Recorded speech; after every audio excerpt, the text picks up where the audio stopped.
파스칼의 팡세에는 이런 이야기도 있습니다. 동전 던지기 내기 비유인데 신앙과 비신앙의 사람들에게 비유로 주는 말입니다.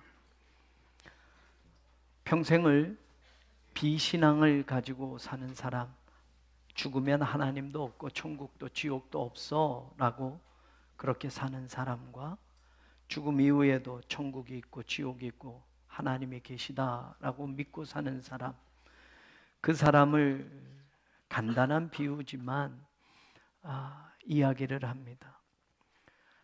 동전을 던져서 어떤 면이든 한쪽의 사람이 승리하는 것, 그런데 그 동전은 지금 던지지만 그 결과는 죽은 다음에 알 수 있는 그런 내기입니다. 평생을 비신앙을 가지고 살아가는 사람, 죽으면 아무것도 없고 천국 지옥도 없고 하나님도 없어 라고 하는 사람, 그 사람이 죽은 다음에 신앙의 사람과 내기를 해서 만약에 비신앙의 사람이 이겼다라고 했을 때, 엄마 부르니 빨리 답해 주세요. 참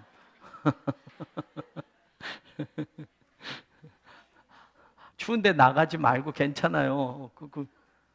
아이고.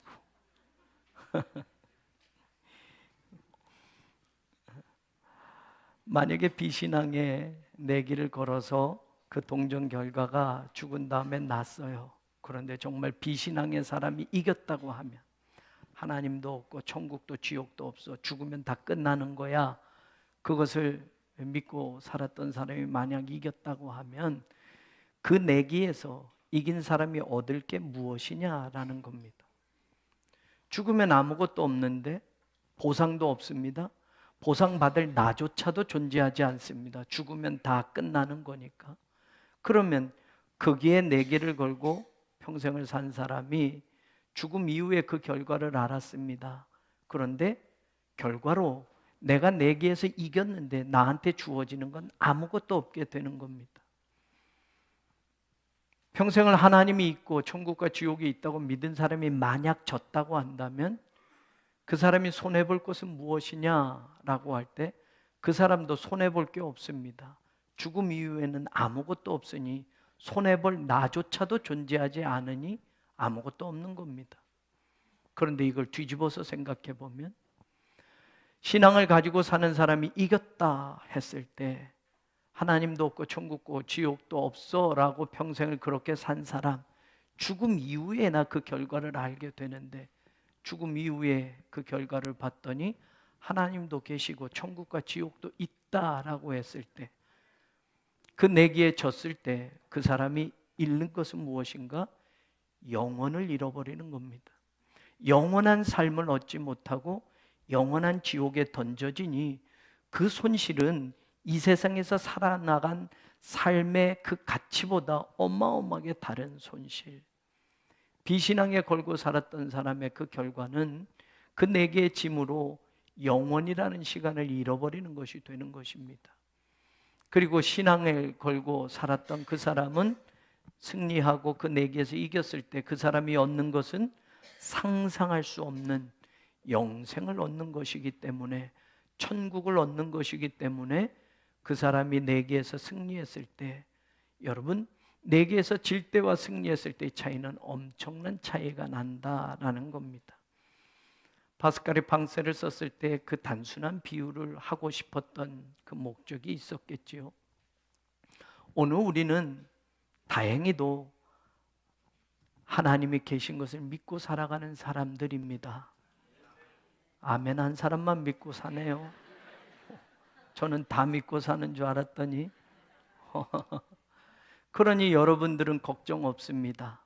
저도 잃을 게 없습니다. 이기면 상상할 수 없는 놀라운 축복을, 천국의 삶을 얻는 것이니 여러분, 이 세상에서의 잠깐의 삶은 비교도 안 될 놀라운 그 영광의 자리에 들어가게 될 것입니다. 그런데 여러분, 우리가 이 세상에서 무엇으로 그 삶을 가늠할 수 있겠습니까? 교회 다닌다고요? 그럼 교회를 다니면 몇 번을 다녀야 된단 말입니까? 교회 다니는 횟수가 천국과 지옥을 결정한다면 여러분, 교회는 한 40년 이상을 다녀야 천국 가는 겁니까? 40년 해봤자 일주일에 한 번 교회 나오는 거 치자면 1년 해봤자 52번이고 10년 해봤자 520번인데 40년, 50년 교회를 다녀도 여러분 그 횟수가 우리가 구원받는 거라면 여러분 도대체 얼마를 다녀야 빠지지 않고, 기도를 하는 것이 구원받는 거라면 기도의 시간을 얼만큼 채워야 구원을 받는 겁니까? 교회를 다니는 횟수가 어느 정도 되어야 구원을 이야기할 수 있겠느냐 말입니다. 여러분, 구원은 그런 것으로 얻을 수 있는 것이 아닙니다. 여러분들이 평생을 교회 다녔다고 해서 그래 참 교회 많이 다녔구나, 넌 구원 받았다, 이렇게 되는 것이 아니란 말입니다. 그럼 오늘 우리는 그리스도인으로 살아가는 삶에 제일 중요한 것이 무엇인가를 물을 수 있어야 합니다. 그건 복음입니다. 오늘 바울이 말하는 대로 복음은 모든 믿는 자에게 구원을 주시는 하나님의 능력이다라고 말합니다. 모든 믿는 자입니다. 차별이 없습니다. 인간이 갈라놓은 그런 차별들, 여러분 그런 구별들 상관없습니다. 우리가 이 세상을 살면서 가졌다 못 가졌다로 사람을 구별해 놓지 않습니까? 그 구별이 나중엔 차별까지 이어져 가지 않습니까? 남자다 여자다로 구별해 놓고 그 구별이 어떤 시대에는 차별로 되어지지 않았습니까? 여러분 배웠다 못 배웠다로도 마찬가지요. 여러분 나이가 들었다 젊었다라는 것으로도 세상은 우리를 구별해 놓지 않습니까? 그런데 여러분 그런 세상의 구별이나 차별 관여 없습니다. 모든 믿는 자는, 복음을 모든 믿는 자가 구원을 주시는 하나님의 능력이 됨을 경험하게 된다고 성경은 약속하고 있습니다. 저도 여러분도 그 복음을 믿었기에 우리가 하나님의 자녀가 된 줄로 믿습니다. 구원받은 줄로 믿습니다. 그렇다고 한다면 그리스도인으로 살아가면서 우리는 무엇이 가장 중요한지를 생각해 봐야만 합니다. 우리는 착각합니다. 예수 믿고 이 세상에서 조금 잘 사는 것이 예수 믿는 축복이라고 생각합니다. 여러분 예수 믿고 이 세상에서 조금 많이 갖는 게 축복이라면, 여러분 예수 믿고 부자가 되지 못한 사람은 축복받지 못하고 사는 건가요? 모든 교회 다니는 사람, 예수 믿는 사람이 축복받아서 이 세상에서 높아지고 이 세상에서 조금 더 많이 갖는 것이 예수 믿는 것과 귀결되는 거라면, 여러분 그렇게 못하면 우리는 하나님에게 버림받은 걸까요? 여러분 예수 믿고 가장 축복이 무엇입니까? 구원받은 것입니다. 이거보다 더 값진 것은 없습니다. 그렇기 때문에 이것을 전하는 사람이 되어야 되는 것 또한 우리의 사명입니다. 여러분 누군가 죽어가고 있습니다. 죽어가는데 그것을 그냥 보고만 있다고 한다면 여러분 그것은 큰 책임을 물어야 합니다. 내가 그 사람의 죽어가는 걸 살릴 수 있는 약이 있다고 한다면 말입니다. 내가 그 약을 지금 가지고 있는데 그 약만 먹이면, 그 사람이 그 약만 먹으면 그 사람이 죽음에서 살아날 수 있다고 하는데 그 약을 우리는 다 가지고 있으면서 나도 그 약을 먹고 이미 살았는데, 죽어가는 사람이 내 남편인데, 내 아내인데, 내 자식인데, 내 부모인데, 내 형제인데, 내 친구인데, 내 동료인데, 내 이웃인데 그냥 죽어가는 걸 그냥 세워라 내워라 놔두고 있다고 한다면 말입니다. 이 약을 내가 먹어서 살았는데 이 약을 주지도 않고 있다고 한다면 말입니다. 그리스도인으로 살아가기가 무엇과 연결되어져야 하는가? 우리는 복음과 연결되어지는 것이 당연해야 되는데 여러분 우리의 삶은 그리스도인으로 살아가기가 복음과 연결되지 못하고 동떨어진 채로 살아가는 날들이 얼마나 많은지 모릅니다. 그리스도인으로 살아가는 건 그저 내가 잘 믿고 내 자식도 잘 되고 내 남편이 승진하고 우리 가족이 잘 사는 것, 조금 더 넉넉하게 사는 것, 어려움 안 당하는 것, 건강하게 사는 것, 이것만이 예수 그리스도 믿기와 연결되는 거라면 여러분 우리는 신앙생활을 잘못하고 있다는 걸 알아야 합니다. 성경은 분명히 복음은 모든 믿는 자에게 구원을 주시는 하나님의 능력이라고 이야기했으면, 여러분 그것을 우리가 믿는다면 이 복음을 믿지 않는 사람들에게 전해야 할 의무와 책임이 가장 급선무라는 것, 가장 중요한 일이라는 걸 우리가 놓치지 말아야 합니다. 여러분, 성전 건축 중요하지만 복음 전하는 거 스탑하고 성전 건축만 짓는다? 여러분, 이것은 잘못된 겁니다. 복음을 전하는 자리, 선교하는 자리를 놓치고서 여러분, 우리가 성전 건축에 몰두한다? 잘못된 거예요. 성전 건축 더디게 갈 수도 있어요. 아니, 못할 수도 있어요. 복음 전하는 게 우선이기 때문에 그렇습니다. 그것을 놓치고서 여러분, 우리가 큰 건물을 지어놓으면 무엇합니까? 여러분, 복음은 전하지도 못하는 사람이 3,000명, 5,000명 교회에 모이기만 하면 뭐합니까?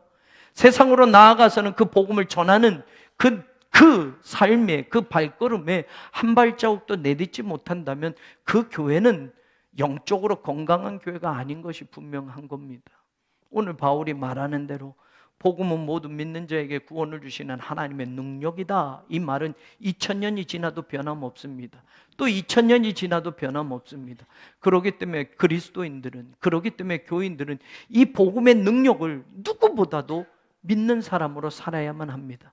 믿는다라는 건 나만 믿고 끝나는 게 아니라 그것을 믿기 때문에 이 복음을 누군가에게도 전하는 삶의 자리로 나아가야만 합니다.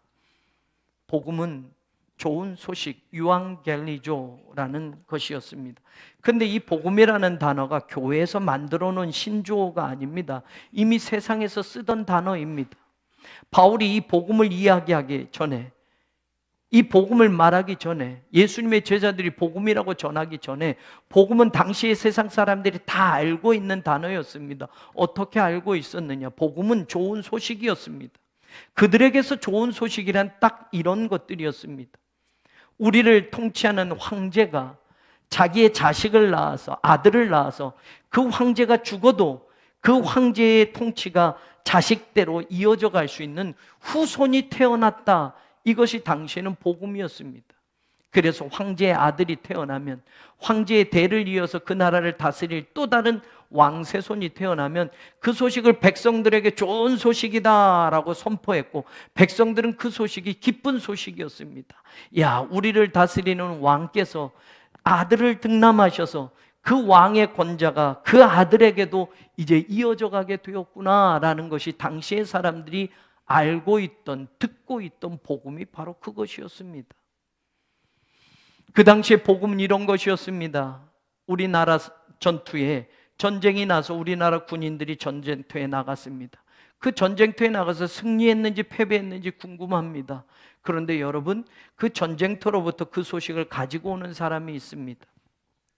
말을 타고 오든지 달려오든지 이 기쁜 소식을 백성들에게, 왕께 전하기 위해서 옵니다. 이번 전투에 나가서 우리가 대승을 거뒀습니다. 우리가 승리했습니다 라는, 이 전쟁에서 승리했다라는 소식이 당시에는 복음이었습니다. 그게 헬라 문화권에 있었던, 로마 시대에 바울이 복음 전하던 그 시대의 사람들이 복음은 이런 것이다 라고 알고 있었던 것이 바로 그런 것이었습니다. 그런데 오늘 바울이 이 복음을 이렇게 이야기하고 있는 겁니다. 로마에 있는 사람들에게 복음을 전하는데, 이 복음은 이라고 하면서 자기가 전하는 복음은 황제의 아들이 태어난 것이 복음이 아니요, 전쟁에서 승리한 게 복음이 아니라 진짜 우리가 들어야 할 복음은 이겁니다 라고 바울이 이야기하는 거예요. 그것이 로마서 1장 2절에 나옵니다. 이 복음은 이라고 말하면서 하나님이 선지자들을 통하여 그의 아들에 관하여 성경에 미리 약속하신 것이다. 복음은 무엇이냐? 내가 전하는 이 복음은 무엇이냐? 하나님의 아들에 대해서 하나님께서 이미 선지자들로부터, 구약시대부터 성경에서 약속해 놓은 게 복음입니다 라고 말하는 겁니다. 그게 무엇일까? 무엇을 약속했는가? 3절로 이어집니다. 그의 아들에 관하여 말하면 육신으로는 다윗의 혈통에서 나셨고, 하나님의 아들이, 여러분, 다윗이라는 왕의 후손으로 태어난다라는 것이 약속되어졌고, 그 약속이 바로 그 시기에 이루어졌다라는 걸 말하는 거예요. 황제의 아들이 태어난 게 복음이 아니라 하나님의 아들이 이 땅에 오신 것이 복음이라고 지금 선포하는 겁니다. 그 다윗의 후손 가운데 태어나신 그분은, 선지자들로부터 약속되어진 그분, 다윗의 혈통에서 태어난 그분은 어떤 분이냐? 한 나라를 다스리는 왕으로가 아니라 만국을 다스리는 왕의 왕으로 오신다라는 약속이 이루어졌다라는 거예요. 한 나라의 왕의 후손이 태어난 게 복음이 아니라 이 세상 만국을 다스릴 하나님의 아들이 사람으로 태어나신 이것이 바로 우리가 들어야 할 복음이다라는 것을 바울이 선포하고 있는 거예요. 더 나아가서 말하는 것은 이겁니다. 4절에 성결의 영으로는 이라고 말하면서 다윗의 혈통에서 태어나서 만국을 다스리는 만왕의 왕이 이 땅에 오셨는데 그분이 다스림은 무엇으로 연결되느냐? 성결의 영으로는 죽은 자들 가운데서 부활하사라고 말해요. 여러분, 그분은 죽으셨다는 말이에요. 죽으셨다는 건 십자가를 이야기할 수밖에 없어요. 그분이 죽으셨는데 죽음으로 끝나지 않고 그분은 부활하셨다라고 말해요. 여러분, 이 말은 무슨 뜻입니까? 전쟁에서 승리한 나라, 전쟁에서 승리한 것이 복음이다라고 선포되었던 그 당시에 전쟁에서 승리한 정도가 복음이 아니라 죽음에서 승리해서 죽음을 이기신, 그래서 살아나신 부활하신 이것이 복음이다라고 바울이 외치고 있는 거예요. 그분이 부활하셔서 어떻게 됐느냐? 능력으로 하나님의 아들로 선포되셨다.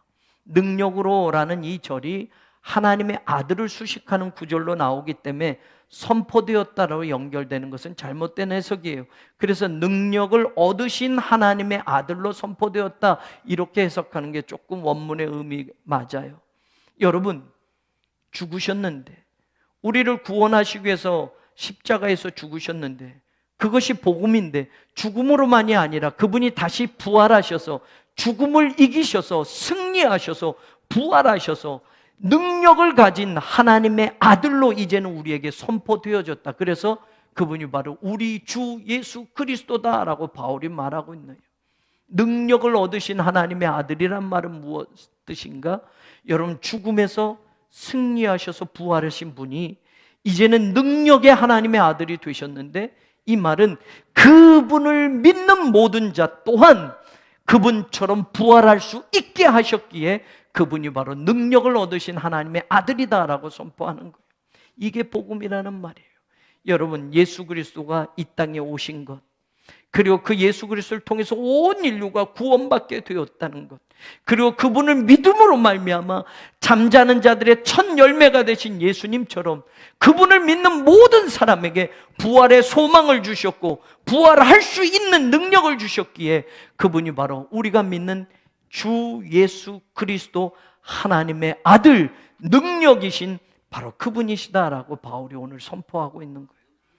그분을 믿으면, 그분에 관한 이 복음을 받아들이면 모든 믿는 자에게 하나님의 능력이, 구원을 주시는 하나님의 능력이 차별이 없이 주어진다. 이게 오늘 바울이 선포하고 있는 말씀입니다. 저는 우리 교회가 복음의 능력을 믿는 교회가 되기를 원합니다. 그리고 복음이신 예수 그리스도를 알릴 수 있는 그런 성도들로 오늘 우리가 쓰임받기를 주님의 이름으로 축원합니다. 복음이 무엇인지 알았습니다. 복음의 능력이 무엇인지 알았습니다. 그럼 이제 정해졌습니다. 그 복음을 믿고 구원받은 우리들은, 복음이 무엇인지 알게 된 우리들은 복음이 예수 그리스도이시고 그 예수 그리스도를 믿는 모든 자에게 구원을 주시는 하나님의 능력이라고 한다면, 여러분, 이 복음을 나만 가지고 있어서는 안 됩니다. 오늘 이 시대를 살면서 이 복음을 듣지 못한 이들에게 전해야 할 것이고, 아직 이 복음을 믿지 못하는 이들에게 끊임없이 그 복음을 알려야 하는 것이 우리의 책임이다라는 이야기입니다. 그래서 여러분, 성경에 보면 16절에 내가 복음을 부끄러워하지 아니하노니 이 복음은 모든 믿는 자에게 구원을 주시는 하나님의 능력이 됩니다 라고 말해요. 복음은 모든 믿는 자에게 라는 것이 주어지고 있습니다. 여러분, 믿는 자라는 말, 모든이라는 말은 차별이 없다라는 것이고, 믿는 자라는 것은 구원의 방법입니다. 여러분, 차별은 없지만 그냥 무조건 거저가 아니라 그 복음을 믿는 자들에게 구원을 주신다라고 오늘 성경은 이야기하고 있습니다. 그래서 우리는 로마서 10장을 중요하게 여겨봐야 되는 겁니다. 로마서 10장으로 가서 보면 바울이 이렇게 이야기를 하고 있습니다. 여러분, 로마서 10장 8절부터 우리가 한번 보는데, 로마서 10장 8절, 같이 한번 읽어봅니다. 그러면 무엇을 말하느냐? 말씀이 내게 가까워 내 입에 있으며 내 마음에 있다 하였으니 곧 우리가 전파하는 믿음의 말씀이라. 전파하는 믿음의 말씀이라고 말하면서 그 말씀이 가까이 있다 말이에요. 입에도 있고 마음에도 있다라고 말해요. 그 이유가 있습니다. 9절을 읽어보세요. 네가 만일 내 입으로 예수를 주로 시인하며 또 하나님께서 그를 죽은 자 가운데서 살리신 것을 네 마음에 믿으면 구원을 받으리라. 예수님을 입으로 주 예수로 고백하고 받아들이고 마음으로 예수님이 죽었다가 살아나신 부활하신 예수님을 믿는다면 너도 구원을 받으리라 라고 말하고 있습니다. 10절 보십시오. 사람이 마음으로 믿어 의에 이르고 입으로 시인하여 구원에 이르느니라 라고 구원에 대해서 이야기를 하면서 11절 12절 성경에 이르되 누구든지 그를 믿는 자는 부끄러움을 당하지 아니하리라. 유대인이나 헬라인이나 차별이 없습니다. 한 분이신 주께서 모든 사람의 주가 되사 그를 부르는 모든 사람에게 부요하시도다. 예수 그리스도를 믿는 사람, 그리고 그분을 예수 그리스도로 고백하는 사람, 마음으로 믿는 그 사람들은 하나님께서 부끄러움을 당하지 않게 하고 차별이 없게 하시고 모든 사람에게 부요하시도다 라고 말합니다. 구원을 주시는 능력은 똑같이 차별 없이 주어진다라는 말이에요. 그런데 문제는 입으로 시인하고 마음으로 믿어 구원 받는 것이 분명한데 바울이 말하는 게 13절이에요. 13절부터 보세요. 누구든지 주의 이름을 부르는 자는 구원을 받으리라. 구원을 받으려면 주의 이름을 불러야 된다고 말하고 있어요. 그런데 14절 그런즉 그들이 믿지 아니하는 이를 어찌 부르리요? 구원을 받으려면 예수 그리스도를 주의 이름을 불러야 되는데 주의 이름을 부르려면 선행되는 것이 무엇이냐? 믿어야만 주님을 구세주로 고백할 수 있다라는 말이에요. 그러면 또다시 이야기하는 거예요. 믿으려면 믿음 이전에 선행돼야 될 것이 무엇이냐? 14절 하반절에 듣지도 못한 일을 어찌 믿으리요? 복음을 들어보지도 못하는데 어찌 믿고 어찌 믿을 수 있어서 입으로 예수님을 구세주로 고백하여 구원을 받을 수 있느냐 말이에요. 구원은 차별이 없습니다. 누구든지 주신다고 했습니다. 그런데 그 구원을 받으려면 복음을 들어야 되고 복음을 듣고 믿어야 되고 믿어서 예수님을 구세주로 고백해야 된다는 말입니다. 그런데 듣지도 못한 복음을 어떻게 믿고 고백할 수 있겠느냐 말하는 거예요. 그래서 14절 그런즉 그들이 믿지 아니하는 일을 어찌 부르리요? 듣지도 못한 일을 어찌 믿으리요? 전파하는 자가 없이 어찌 들으리요? 보내심을 받지 아니하였으면 어찌 전파하리요? 기록된 바 아름답도다 좋은 소식을 전하는 자들이여 바리요. 여러분, 복음을 전하도록 보냄을 받은 자가 있어야 그 보낸 곳에서 복음을 전할 수 있고 복음이 전해지면 들어서 믿게 되고 믿어서 입으로 고백하게 되고 고백해서 그가 구원을 받을 수 있는데 그럼 우리가 무엇을 해야 되겠느냐? 복음을 전하는 자로 살아야 된다라는 거예요. 그래서 로마서 10장 17절 유명한 말을 해요. 그러므로 믿음은 들음에서 나고 들음은 그리스도의 말씀 바로 복음으로 말미암는 것이라고 바울이 말하고 있는 거예요. 그럼 오늘 다시 이야기해 보십시다. 복음이 무엇인지 우리는 알았습니다. 복음의 능력이 구원과 연관되어지는 것을 알았습니다. 복음은 예수 그리스도의 십자가와 부활과 연관되어지는 것임을 알았습니다. 그런데 그 복음을 들을 수 있도록 오늘 우리는 그 복음을 전하는 자로 살아야 되겠다라는 것이 바울이 우리에게 가르쳐주는 중요한 말씀입니다. 그래서 여러분 로마서 1장 우리가 읽은 말씀 다시 돌아가면 15절 하반절에 그러므로 나는 할 수 있는 대로 로마에 있는 너희에게도 복음 전하기를 원하노라 라고 말합니다. 나는 이 복음의 능력을 알기 때문에 이 복음이 무엇인지 알기 때문에 나는 할 수 있는 대로 너희에게 이 복음을 전하기를 원한다 라고 말해요. 그러면서 14절 앞에는 뭐라고 말합니까? 헬라인이나 야만이나 지혜 있는 자나 어리석은 자에게 다 내가 빚을 진 자다. 무슨 빚입니까? 복음의 빚진 자란 말입니다. 내가 복음을 먼저 들은 사람으로, 복음의 능력이 구원과 연관되어진 것을 아는 사람으로, 이 복음을 믿음으로 구원받게 된 것을 아는 사람으로, 영생을 얻게 된 것을 아는 사람으로, 이 복음을 내가 믿었다고 하기에 이 복음을 전해야 될 책임이 있기에 나는 복음의 빚을 진 자로 아직 복음을 듣지 못한 너희들에게 당연히 내가 이 복음을 전해야 되겠다라는 것이 오늘 바울이 말하고 있는 겁니다. 바울만입니까? 오늘 저도 여러분도 복음의 빚진 자로 그 빚을 갚으며 살아야 할 것입니다. 여러분, 빚을 갚지 않고 접어두고 살면 여러분 그 삶은 옳지 않습니다. 먼저 빚진 것을 갚는 사람이 되어야 됩니다. 빚진 걸 갚지도 않고 내가 먹고 살 것만 붙들고 산다면, 빚은 접어두고 그냥 내 쓸 것 다 쓰고 내 할 일 다 하고 산다면 여러분 그 사람은 올바른 사람이 아닙니다. 그리스도인은 빚진 자로 살아야 합니다. 복음을 받았기에, 그 복음으로 구원받았기에, 하나님의 은혜를 깨달았기에, 예수 그리스도를 구세주로 고백했기에, 천국을 소망하기에, 영생을 이미 소유했기에 우리는 그 복음이 얼마나 중요한지를 알고 있다고 한다면, 예수 그리스도를 통해서 구원받고 천국이 우리의 것임을 우리가 소망하고 분명히 믿고 있다고 한다면 그 복음을 빚을 갚는 사람으로 우리는 살아야 된다는 이야기입니다. 아직도 복음을 듣지 못한 이들, 아직도 복음을 제대로 알지 못하는 이들에게 우리는 이 복음의 능력을 전해야 할 것이고 복음을 전파하는 복된 발걸음이 되어야 할 것입니다.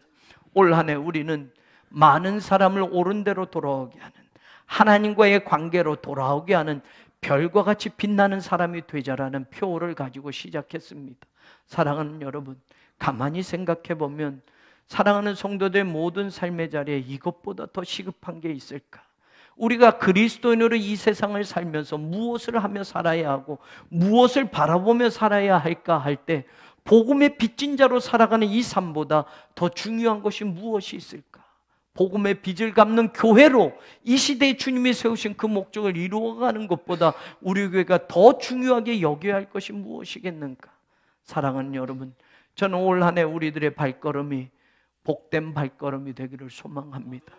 여러분의 가족에게, 여러분의 자녀에게, 부모에게, 여러분의 형제에게, 아직도 복음을 믿지 않는 그들에게 복음을 전하십시오. 복음은 하나님의 능력입니다. 내가 하나님의 능력이 아니라 복음이 하나님의 능력입니다. 내가 배웠고 못 배웠고 상관없어요. 내가 가졌고 못 가졌고 상관없어요. 내가 언변이 좋고 안 좋고 상관없어요. 복음만 전하면 그 능력은 복음 안에서 나타나게 되어 있고 복음이 그를 변화시키는 능력이 하나님의 은혜로 주어지게 될 것이기에 우리는 전하는 사람들이 되기를 주님의 이름으로 간절히 축원합니다. 복음의 능력을 믿고 올 한 해를 충성되게 살아가는 복된 사람들 되기를 주님의 이름으로 간절히 축원합니다. 복음이 예수 그리스도이심을 분명히 믿고 우리들의 발걸음이 그 복음을 전하는 대로 나아가는 복된 성도들이 되기를 주님의 이름으로 축원합니다. 성경에 보면 바로 그것이 우리들의 자랑의 면류관이요 기쁨의 면류관이라고 바울은 말하고 있습니다. 한평생 살면서 주님 앞에 섰을 때, 주님, 복음을 전해서 저들이 주님 앞에 돌아온 사람들입니다. 복음을 받아들여 구원받은 사람들입니다. 저들의 우리의 기쁨입니다. 우리의 면류관입니다. 이렇게 자랑할 수 있는 것이 바울만이 아니라 저도 여러분도 되기를 주님의 이름으로 축원합니다. 예수 믿고 조금 잘 살았어요. 예수 믿고 내가 집을 10채를 가졌어요. 예수 믿고 내가 승진했어요. 이게 주님 앞에 서서 우리가 보고하는 자랑의 면류관이 아니라 예수 믿고 그 예수를 전했더니 저들이 구원받고 하나님의 자녀가 되었습니다. 저기 서 있는 저들이 나의 기쁨이요 자랑이요 면류관이 되었습니다라고 고백할 때 잘했다, 착하고 충성된 종아라는 그 음성을 주님으로부터 들을 수 있게 되기를 주님의 이름으로 축원합니다. 사랑하는 여러분, 정말 이 목적을 놓치지 않고 살기를 바라요. 정말 내가 그리스도인으로 살아가는 그 삶이 바로 하나님의 기쁨을 채우는 것이라면 영혼 구원과 연결되어지는 것이고 내 자녀, 내 가족 구원한 것으로 끝나지 않고 이웃들로, 세상으로 복음의 땅끝까지 나아가는 복음 전도자로 살아가서 주님 오시는 그날 저와 여러분 모두가 칭찬받는 자리에 서 있기를 주님의 이름으로 간절히 축원합니다. 고마우신 하나님, 교회를 평생 다녔는데 복음의 능력이 무엇인지 모르고 다니지는 않았습니까? 평생 교회는 다녔지만 복음을 전하는 입술이 부끄러워 그 입을 떼지도 못하고 살아가지는 않았습니까? 복음 전하는 곳으로 향하는 발걸음이 특별한 행사로만 옮겨지는 그런 발걸음이 되지 않았습니까? 때를 얻든지 못 얻든지 너희는 말씀을 전파하라고 하시는 그 말씀을 기억한다면 오늘 그리스도인으로 살아가는 삶에 복음 전파보다 더 중요한 것이 없음을, 복음의 능력을 믿고 살아가는 것보다 더 소중한 것이 없음을 우리로 하여금 다시 깨닫게 하여 주시옵소서. 많은 사람을 옳은 대로 돌아오게 하는 복음의 능력을 가지고 하나님 세상으로 나아가는 우리 교회 되게 하여 주옵소서. 그래서 별처럼 빛나는 하나님의 복된 자녀들로 살아가도록 하나님 올 한 해를 은혜를 더하여 주옵소서. 예수님 이름으로 간절히 기도하옵나이다. 아멘.